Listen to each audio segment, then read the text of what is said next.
The idea is that we should be able to figure out how to build expandable rotating space habitats. Why is that a good idea? Because to build a space habitat that gives you 1G, which keeps us all healthy, it has to be rather large radius.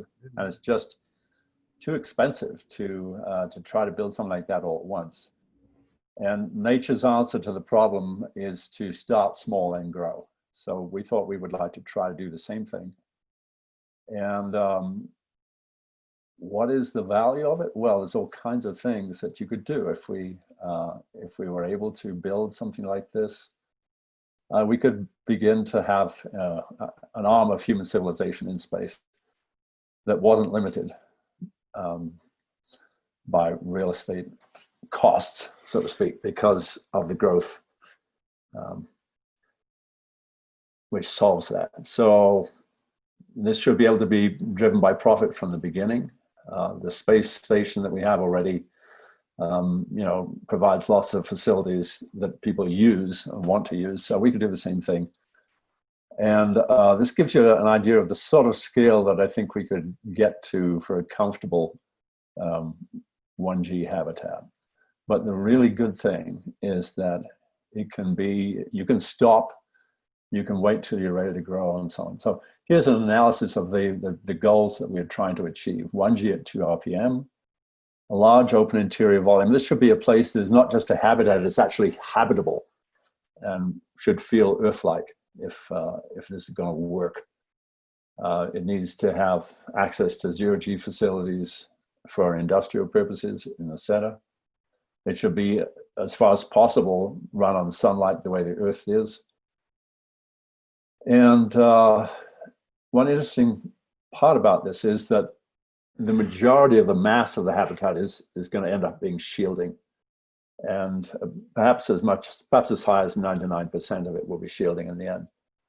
And for that to be possible, we really have to have asteroid mining and lunar surface mining and so on. And this will actually provide an economic engine in partnership with the mining industry in space.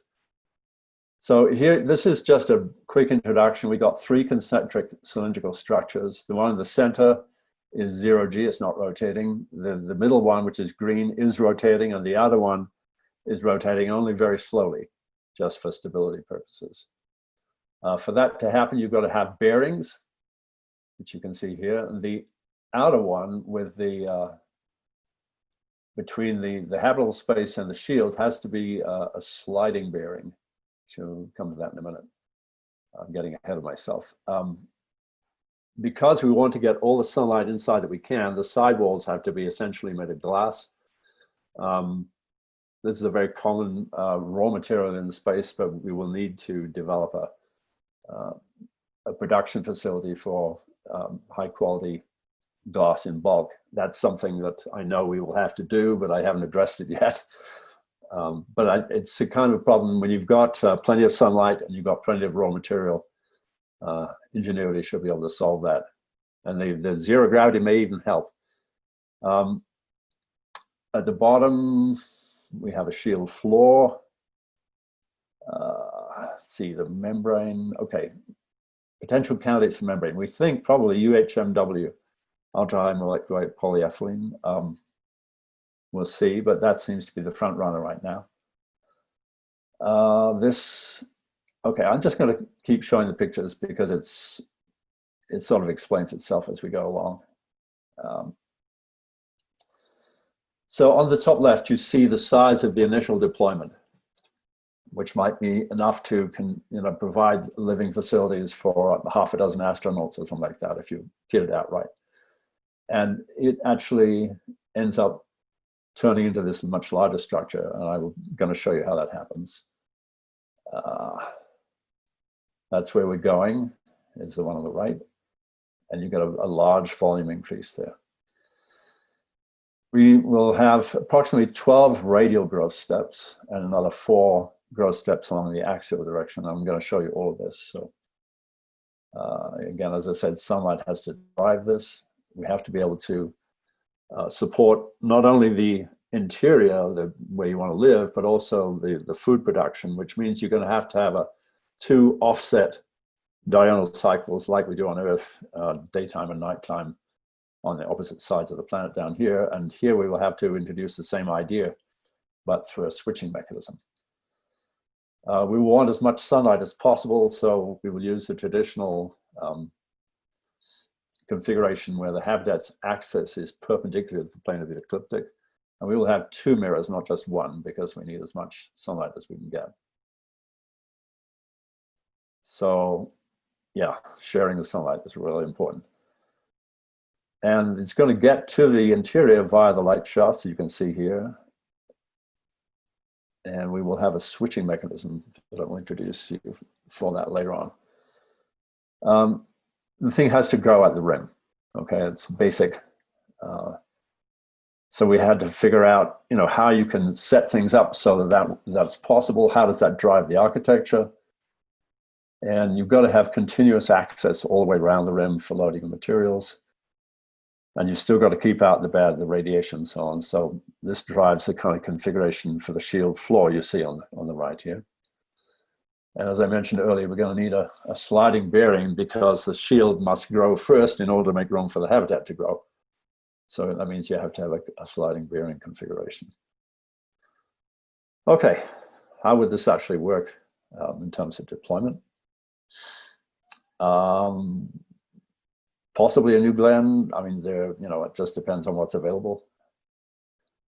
But that will launch the initial inflatable starter habitat, which, as I showed you earlier, looks something like this. I'm going to introduce you to all the parts and the dimensions. You can see the size of a prism there. It's important to realize that we will not be rotating right away because there's a lot of construction that has to be done before you're ready to do that. The end walls are flexible and include cargo airlock doors shown in the orange color there. Blue stands for the transparent. And we have mitral trusses to stabilize the entire habitat against rotational twisting forces. And everything that a lot of the things you're going to need for the next edition end up being carried on the underside of your floor. Now, the shield will be, of course, made from material from asteroid mining, most likely. And start off about 1/2 meter thick, end up being about 5 meters thick. It's going to be a 3-layer shield because we need to use some water to drive down the amount of dangerous radiation that's coming in, and water is a very efficient shielding. I'm going to show you how that might work. I'm going to grow the shield because we won't start off with a full-size shield. We'll start off with something that's about 1/10 of the final thickness. So is everybody can see this okay? Okay. So outer 10% of regolith is like a meteor bumper, 20% will be water, and then the 70% on the inside will be regolith again. And the function of the water is to drop down the energy level of the incoming radiation so that it then will work with the regolith, won't cause too much secondary stuff. So here's how you can build a shield that can be expanded from the inside that has these capacities, these proportions. You build in a series of water bag layers that are not filled with water. And then when you're ready to do an expansion, you add material on the inside and you transfer the water from the outermost layer to the next one in, and you pump in more water. And you can, if you keep doing that, you can keep the same proportions of the sort of 10, 20, 70 thicknesses, but constantly be increasing the thickness of the shield overall. Now, when I did these slides, we thought we'd need 7 meters, but in fact, we think probably now we can get away with 5. But again, this is a work in progress. So going back, having explained that, that's what the shield is made of. The next thing would be to add some solar panels on the outside. And what we're doing right now, and we're going to do the first expansion, which is the prototype for all the subsequent expansions. You're going to split the inner floor there along the split line. And it will have built-in restraint cables, which will allow the end walls to open out sideways like that. So you've made the thing bigger just by controlling the expansion with coiled cables in the center. And we'll be using that over and over and over again with some modifications and more sophistication on it. So again, as I was mentioning earlier, the partnership with mining is crucial to the success of a project like this. Another interesting thing is that nitrogen may end up being a limiting factor because once the habitat gets really big, the volume of nitrogen gas inside is truly large. It goes up with the cube of the radius, of course. So we have some adaptive strategies to help deal with that. Okay, so now we got inner airlocks added, and you can evacuate airlocks, and it looks like this. We're going to start building the shield. You need the end walls and the doors, loading decks for construction materials. And we're now, what you see at the top and bottom of the screen is we're beginning to set the spring points for the glass shield. And of course, we're going to always have to be adding solar panels everywhere. And also cooling panels, because shedding heat turns out to be a big driver of this as well.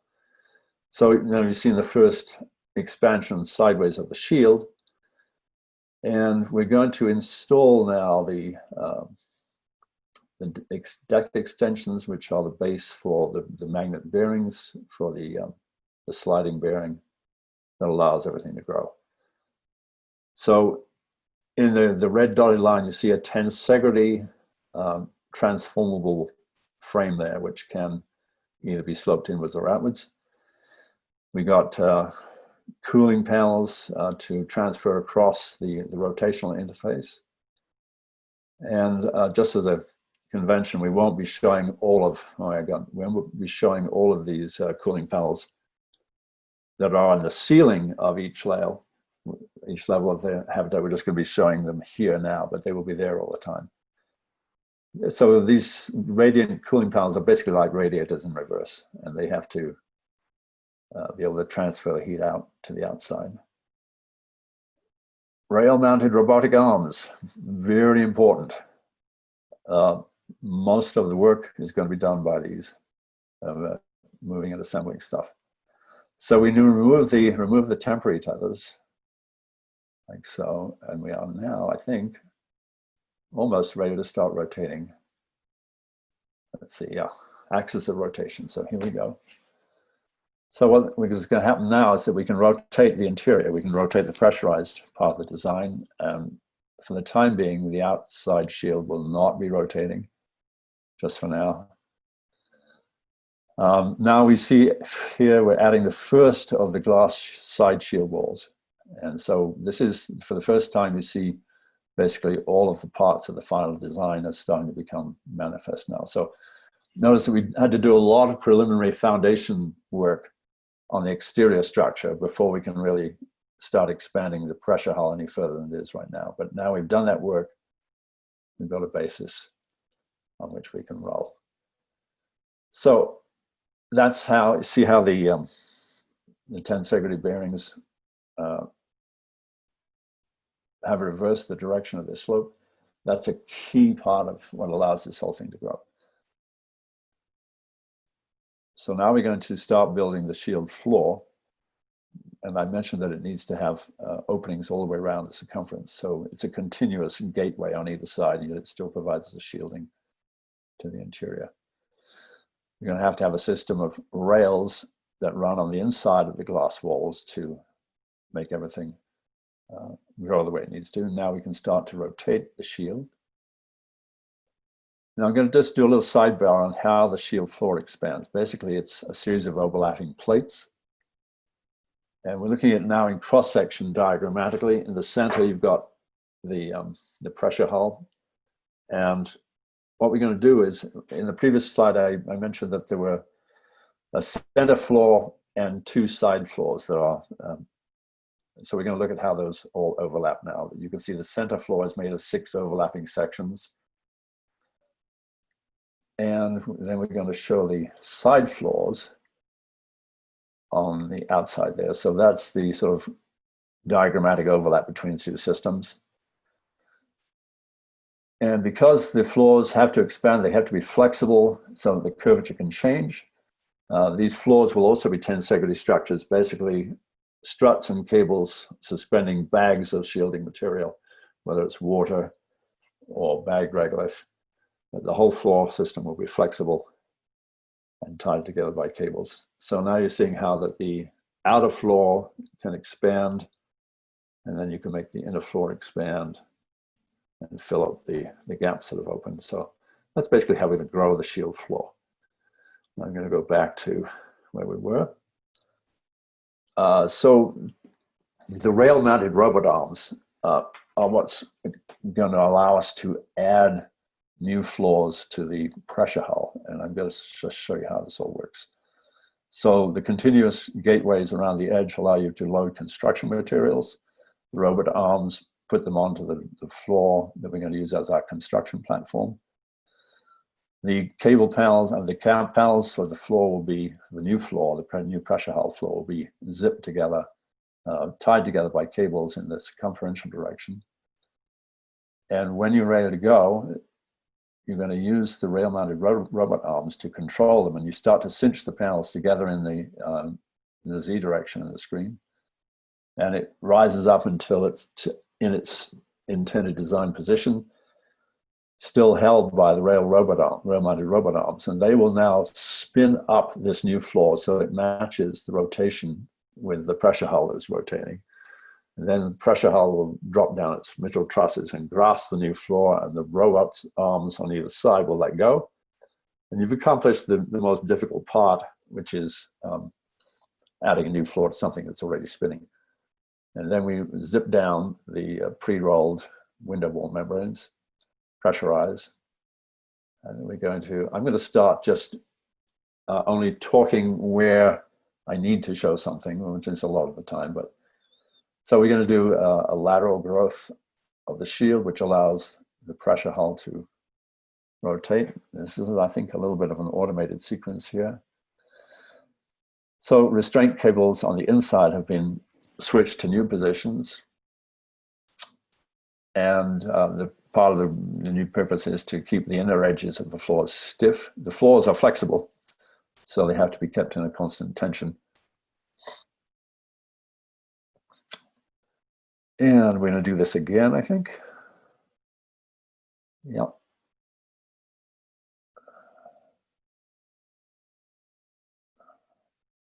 This is about where we start to have bio-based life support. Up until now, it'll have to be mechanical. And so we're expanding the pressure hull again, adding another floor. Interestingly, up to this point, we've been growing very aggressively sideways from this very small seed, I should say. At this point, we're going to find that we can't keep growing sideways so fast for the pressure hull, because we're going to start running into the shield wall. So we then start to grow only at a half step instead of a full width step. Now we're going to install some very important bearings in the middle, which will support the central zero-G facility, the mirror in the middle, which will give us industrial zero-G capacity. And you can see on the left a note about how we transfer waste heat out. It has to go out to the side of the habitat, because the floor, the bottom of the habitat, is constantly being used for construction. So all the waste heat has to, for the time being, has to go out the sidewalls where the sunlight is coming in. And this is how we think we can do that. In order to conserve the nitrogen, which the volume we mentioned was earlier was a problem, we probably have an interior pressure membrane, just so we don't get hammered by that too soon. And as you can see, we're now beginning to add the zero-G workshop in the middle, and you can start to see how things are taking shape. A second set of bearings in the middle so that it can be zero-G rotating. not rotating, that is.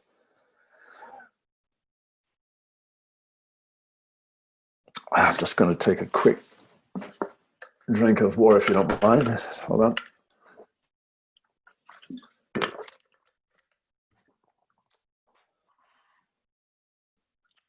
Okay. Anyway, you're starting to get the idea of how this works. So I'm going to speed up the pace a little bit. We've now evacuated the center, so that it's, again, to conserve on the nitrogen. And this is going to be, you see how we're running into the width problem? That's just, so we have to transition away from where we're sort of doing a double width expansion of the interior to just a single expansion. And here we go. Okay, so that's the last double value axial expansion. From here on, we'll be going at a slightly more sedate pace on the axial growth. But at this point, we finally have sunlight coming in through the sidewalls because we've finally got enough clear from the central loading bays that we can start to have sunlight coming through the sidewalls. And so we have now two new free-flying mirror reflectors, which will now grow with along with the habitat as we expand.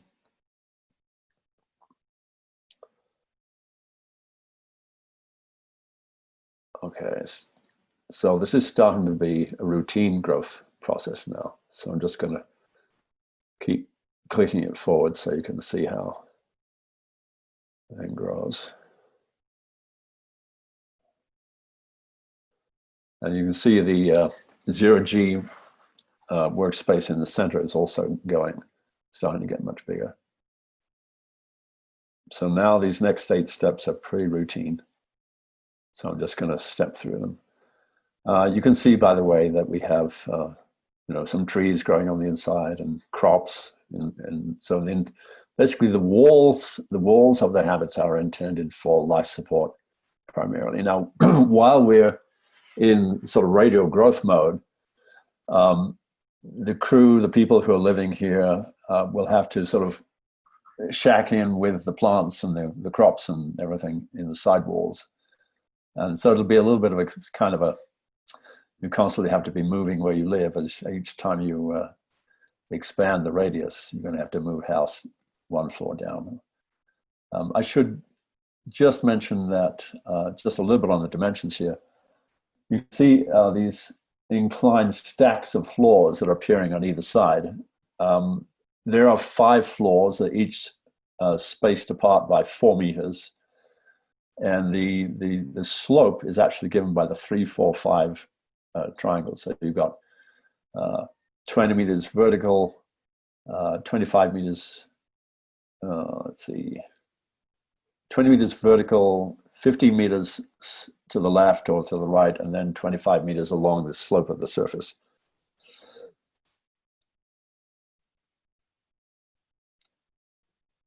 Okay. So I'm just going to keep moving this out until we get to the point where we have gotten out to 1G at 2 RPM is our goal. I should point out that at about 56 meters, you can get 1G at 4 RPM, and we will probably shoot to attain 1G at 4 RPM at that 56 meter radius so that we can get to 1G fairly quickly.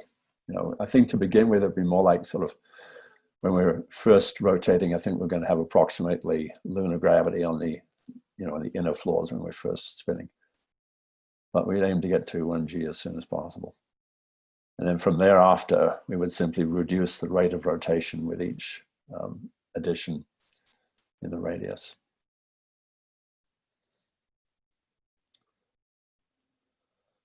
Okay. Starting to get big here.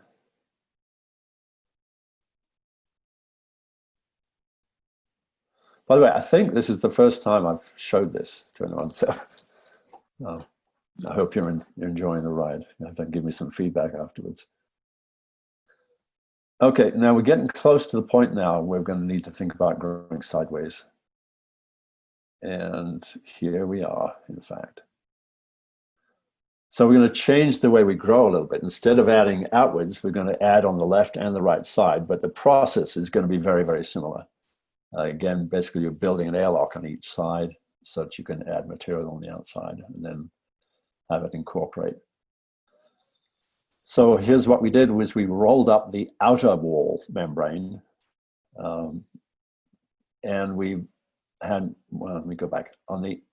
If you look closely, just above the two red squares that represent construction material on the lowest floor, at the left and right, you can see a small blue circle. That's a rolled up pressure hull membrane. And what we do now is we roll it down and then roll up the outer one. So we're basically using an airlock metaphor here, except it's a continuous airlock all the way around the circumference, one on either side.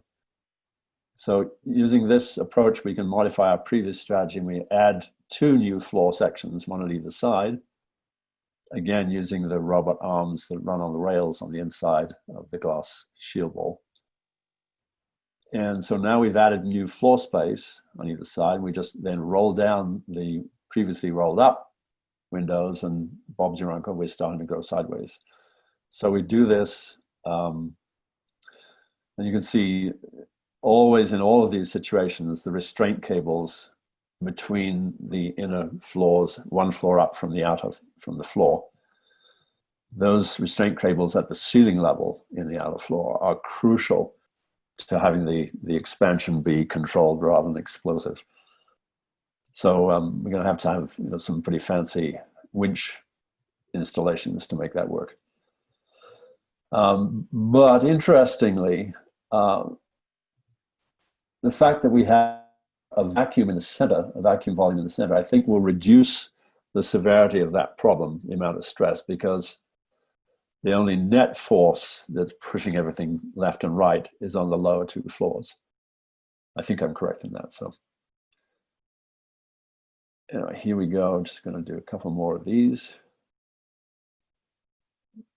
One thing, you see the red squares at the bottom, those represent construction materials that are loaded into the habitat every time there is a growth step. So all these construction material red squares there came in through the left and right doors on top of the new floors that were being added. So that's how we get construction materials added from the inside.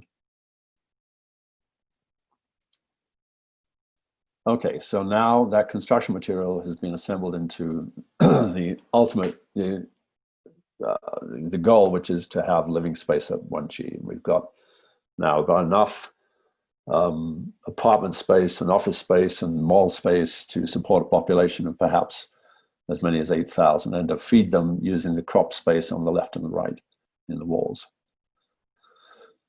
And we have a zero-G workshop that is hopefully going to make us money to keep the habitat rolling. So where are we going next? Ah, yes. We're having a sidebar. Okay, so what's this about?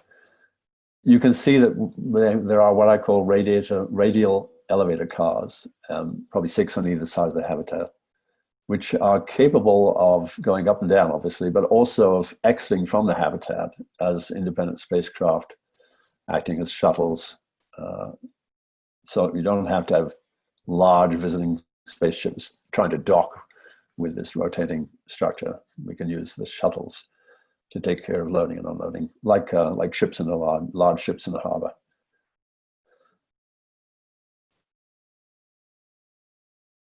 So now we're going to go back to the main thread again. Now that we've grown, hopefully we'd be able to find a reasonably inexpensive source of nitrogen, and we're able to dispense with the membranes on the inside and have a fully breathable interior, open interior space. And of course, we will recycle all those membranes. And it will look something like this. Now, up until now, we've been using the fins on the side walls, the sort of teal-colored horizontal fins for all of the cooling. But with this, the arrival of a much larger population on the outer floor, we can take advantage of radial, what I call like a dorsal fin type radiator, because the floors, but the floor space between the shield floor and the pressure hull floor is no longer required for construction. So we can use it to transfer waste heat out. And so we will still be using the radiators on the side, but we'll be using those down the middle for the bulk of it. So I'm going to do a little discussion here of how we control light and how the interior landscape might be built. I'm just going to very quickly touch on a few points here. I'm sorry for the reading here, but up until this point, we have engineering studies in back. It was thanks to Texas A&M University. I should add that this work was supported by a NIAC Phase 2 grant from NASA with myself and TransAstra and Texas A&M University working together. But the design that you're seeing is essentially my design. Texas A&M did the engineering, and the materials and economic studies were done by TransAstra. So 90 acres of penthouse level, like a woodland park, like a wildlife park almost, you can think of it, on top of an urban indoor mall about the same area, underneath which are 5 stories of living space and commercial space and so on, with atriums providing light. All of the, well, we'll come to this in a minute, but I think pictures speak louder than words, so I'm going to skip through here, just checking if there's anything I need to mention. Oh, yeah. What you're going to see is slightly departs from the engineering studies in some small details, but basically near the center, we handle the hub a little bit differently, but it doesn't affect the validity of the argument. So now we're going to look at light. How do we control the sunlight to get what we want? Since the agricultural space and the habitable space need to share the sunlight, like I said before, we have to have an interlocking day and night cycle.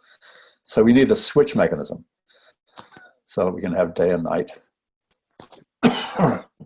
alternating like this. And so how are we going to do that? Well, I'm going to show you how I think that will be done. First of all, you can see the blue lines point to a series of rotating, like a level or blinds type configuration, which is basically mirrors that can change their slope. So the sunlight can go directly into the crop space, or it can go into the interior space. And you notice that there are also shutter doors for the top 4 growth levels. Now, we're going to show in detail how that might work, because the shutter doors have to have a very sort of particular configuration if they're going to do the job of sending the sunlight up the pipe towards the interior. So let's take a closer look at that. During the daytime, obviously, for the crops, the shutters are going to be open like this. You can see on the right, the interior is in night. And when the reverse is true, the louvers at the bottom do the job. And then for the rest of it, you have to essentially use some prisms, some internally reflecting prisms, which I'm going to show you now. This is a blow up of 3 of them. You can see that we can arrange the interior surfaces of the prisms so that all of the light ends up being turned and sort of together and pushed up the slope. So that it only has, I think, 1 bounce inside the shaft, off the shaft walls to get to the interior. Yeah, what are we doing now? This is how we might construct the landscape. I'm going to go to pictures here so that, one more thing. Yeah, we have 12 small hills in the floor, and each one of which has a small pond or tarn in the top, like in a crater. And we have a sort of a winding river, not really a river, but it's about 10 meters wide and about 1 to 2 meters deep. And let's go to pictures. Okay, I'm going to spend a bit of time here. If it'll stay still for me. Okay. So what I want you to pay attention to is the floor of the habitat, first of all. You can see we've got these hills. There are 12 of them, little hilltops, and a river that sort of meanders between them. Underneath that, you can see we have an urban outdoor space, which is lit by the lowest level of the lighting ports, light coming in from the left in this case, and being reflected up in the way we just saw to the interior ceiling of the urban space. And you can see also that there are atriums so that the lower floors get their share of sunlight as well. On the sidewalls, you can see that we have a series of terraces, landscape terraces, which have bridges between one level and the next. And the reason they can do that is because the terraces themselves are not level. They go up and down sinusoidally. And so where the up point of the lower terrace meets the down point of the next terrace, you can have a bridge. So this allows you to walk from top to bottom or from bottom to top on each side of the landscape. And now we're getting close to the end. So I'm just going to give you a quick view of the whole thing. You can see the dorsal radiators here on the outside, which can grow incrementally, as the final growth in width of the ground floor of the habitat takes place. The radiators can grow too. And this is what it looks like from the outside. You can just see the trees through the windows, so to speak. And this habitat happens to be in the orbit between the Earth and the Moon. So that's it. That's my slideshow. Hang on. Thanks very much. That was really good. There are some questions in the chat which I could ask. Sure. One from Max. He says, "How much material is required to build that structure?" Well, obviously a lot is the answer. But the key point is that you can grow it in stages. And it's just, you grow as quickly as you can afford to grow, or as slowly as you can afford to grow.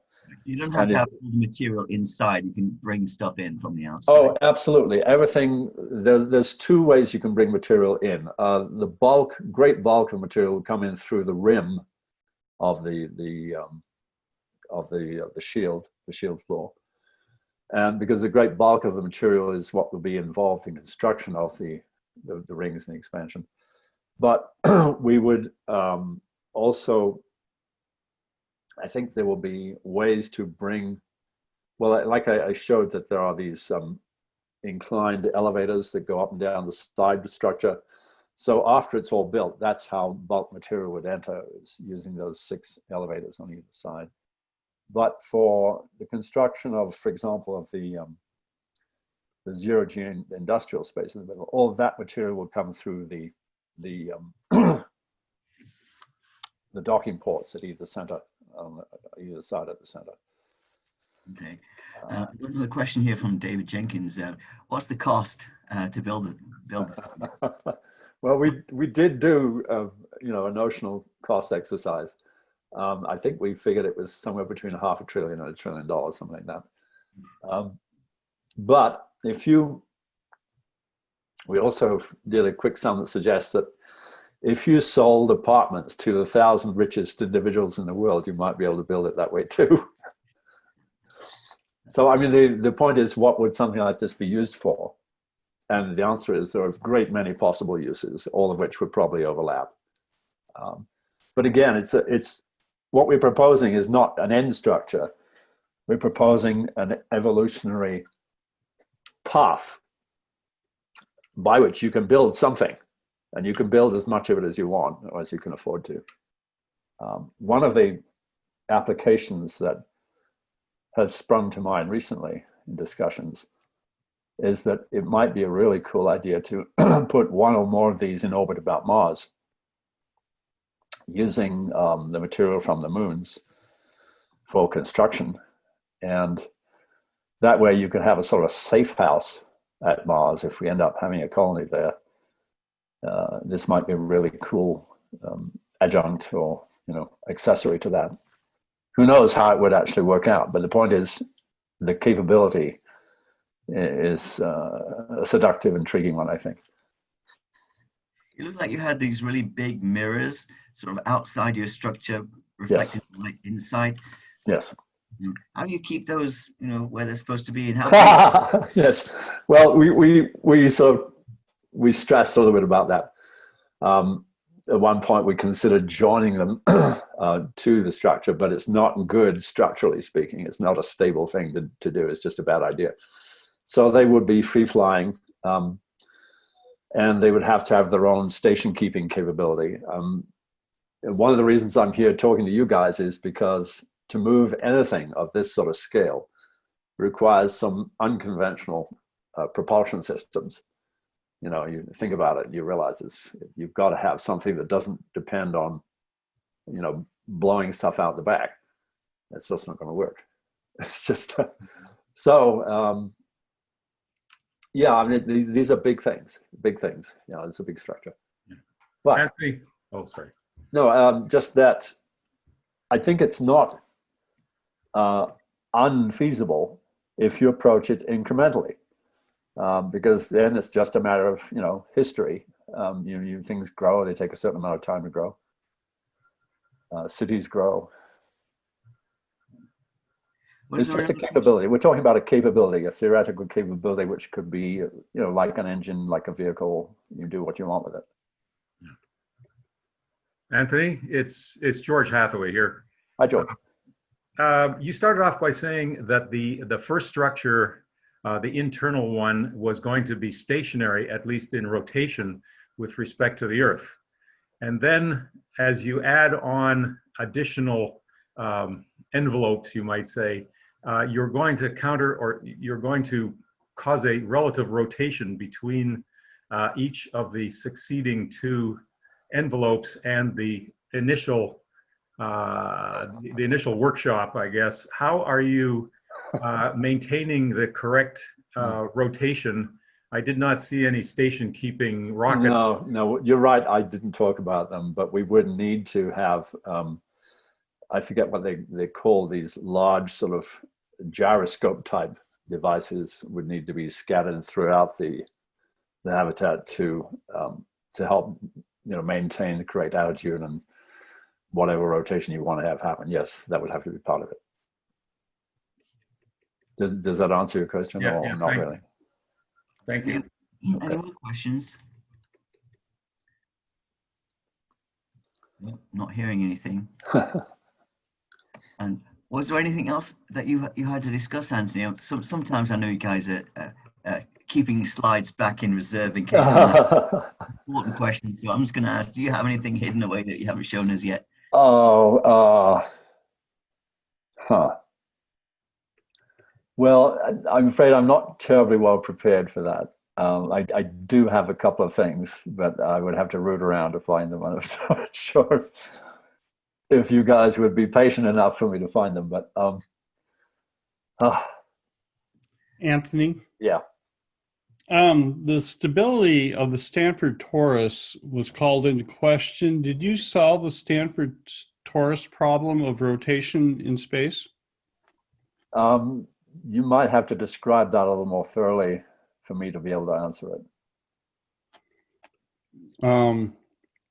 I believe there was two problems. One was the precession in orbit. I think that we have that one under control because our axis of rotation is perpendicular to the ecliptic. So we're not trying to maintain pointing at the sun that way. The way the O'Neill colonies, for example, had to be configured in pairs to handle the O'Neill wanted them to point at the sun axially instead of radially, so to speak. But we don't have that problem. And Michelle Broyles asks, how large in diameter is the final structure? Oh, yeah, that's a very good question. Well, for 2 RPM, 1G at 2 RPM, you've got a radius of 224 meters nominally, although exactly where that radius would be in the lower 6 floors is a matter for discussion. You know, I think that would be a decision that will be made evolutionarily, so to speak, by the people who are in occupation and running and, you know, owning it and so on.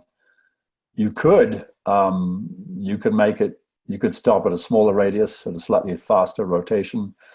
You could build it larger if you wanted to, although this is probably the most economic. I mean, once you start building larger, the costs per square meter go up because the tension, the radial tension, the hoop tension rises as the radius rises, and so it gets more expensive to build. And one other point I should make is that you do have to choose a destination at some point, because once you start growing sideways, widening your floor, it becomes much difficult to stop that and then start growing radially again. It's harder. Not maybe impossible, but harder. So you have to have a certain amount of confidence about when you're going to decide to go sideways and stop growing radially. If I understand, yeah, go ahead. if I understand the shielding, it's basically 7 feet of regolith with a water layer in between, roughly. When we were thinking that we would end up with 5 meters of shielding might be enough.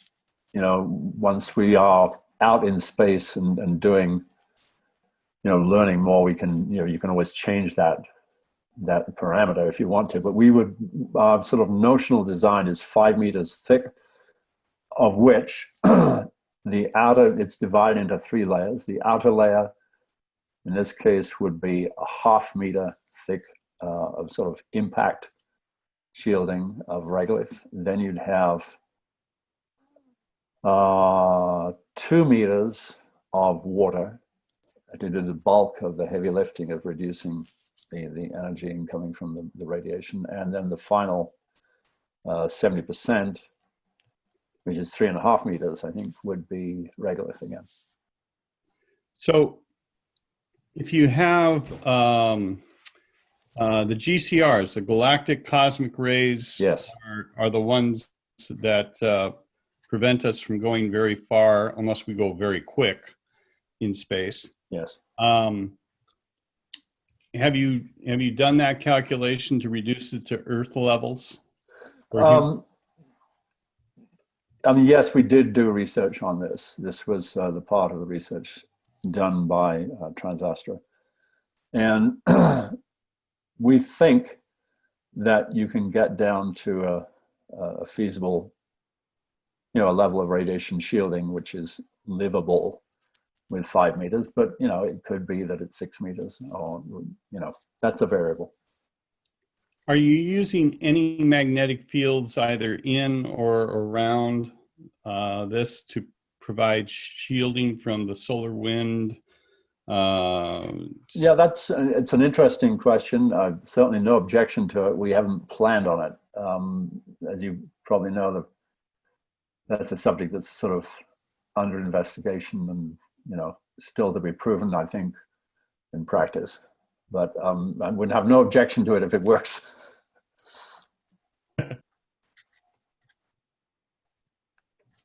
But our goal was to try to just sort of pursue a relatively simple model and see what it could do. You know.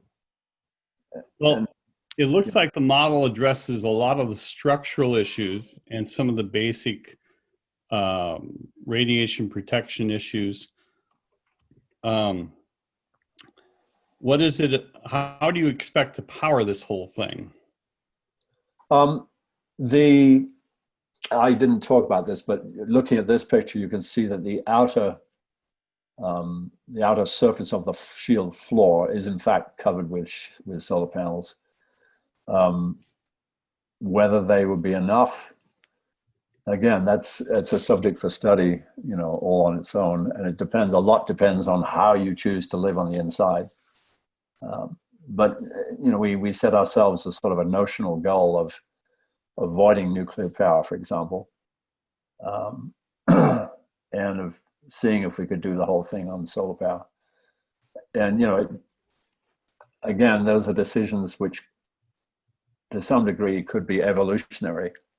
You can learn as you go with something like this. And at one time I would remember thinking, well, we could have a small moon that orbited the habitat that contained a nuclear reactor if we wanted to. So I know it's an open question. Thank you. Sure. Anyone else have any questions? Then thank you very much, Anthony. That was a very interesting talk.